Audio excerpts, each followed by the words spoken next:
পাৰিবাৰিক সম্পত্তি বাটোৱাৰা কৰাৰ 4টা পদ্ধতি আছে। ৰিলৰ একেবাৰে শেষত আহিব বিবাদিত সম্পত্তি বাটোৱাৰাৰ কথা।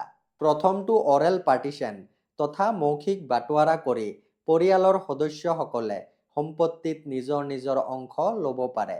কিন্তু ভিনিতা শৰ্মা ভাৰ্চেছ ৰাকেশ শৰ্মা কেছত সুপ্ৰিম কোৰ্টে স্পষ্টকে কৈছে, অৰেল পাৰ্টিশ্যন তথা মৌখিক বাটোৱাৰা আইনমতে তেতিয়াহে গ্ৰহণযোগ্য হ'ব যদি সহায়ক হিচাপে পাব্লিক ডকুমেণ্টছ থাকে।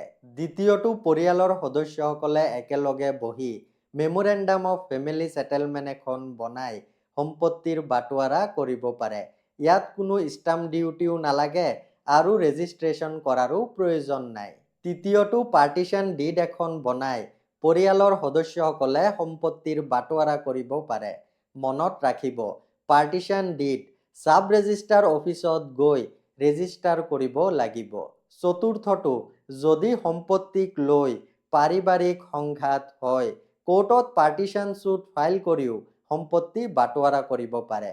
দৰকাৰী ৰিল শ্বেয়াৰ কৰিব। ধন্যবাদ।